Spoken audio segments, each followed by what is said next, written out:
Hi guys, I'm Clay Ballard and this is the Top Speed Golf Chipping Series. We're going to go over everything you need to know, just the most important pieces to be able to chip really crisp, solid chips with great distance control. Before we get started though, let's talk about the difference between chip and pitch. Sometimes these terms are used interchangeably. Somebody may be talking about a pitch shot and they call it a chip, or vice versa. So I want to be really clear on the differences in technique when we're talking about a chip versus a pitch. So a chip or a pitch can be done from any distance. It's really about the technique that we're going to have when we're chipping or when we're pitching. With the chip, this will also be something, the way that I'm referring to a chip when I say a chip, I'm talking about a bump and run shot. So we're going to get very little wrist hinge. It's going to be very similar to what you would see with a putting stroke. So we're just going to be rocking back and through a very simple stroke, not a lot of extra wasted movement.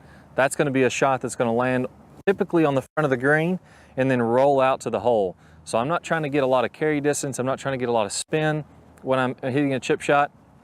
I'm trying to keep it low. I'm trying to keep the spin off the shot so that it can run out to the hole.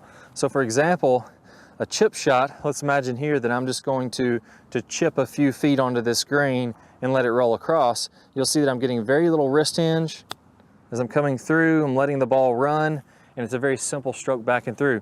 I could also hit a shot about the same distance, but use more of a pitching motion, which we'll go over in a different series, but that's going to be more wrist hinge. So you can see how my wrists are cocking upward, and then I'm letting that club really release as it's coming down through contact, and it's a little more action and a little bit more spin on that. So here's the same club, another 9-iron, and that's going to be more of a pitching type motion. So I'm actually hinging the club going back and letting it release coming through. So that's the main difference, is in the actual technique itself.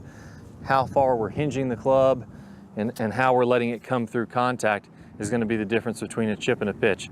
Typically when we're talking about a chip, it's going to be a fairly short shot, so anywhere from 5 yards to maybe 30 yards. 30 yards is probably about the max that you're going to be able to hit a chip. Pitch shots you can go much farther because I'm getting the wrist action. I can go farther back and farther through, and I can hit that shot a little bit farther. So that's what there is to be about a chip. It's a low running shot. We're trying to keep the spin off of it, simplify the stroke. You can do it with any club from all the way down to a 5-iron up to a lob wedge, but we're trying to get that ball to land on the front of the green and then to roll out to the hole and make it as simple as possible. So good luck to you guys. Let's go ahead and get started with the first section.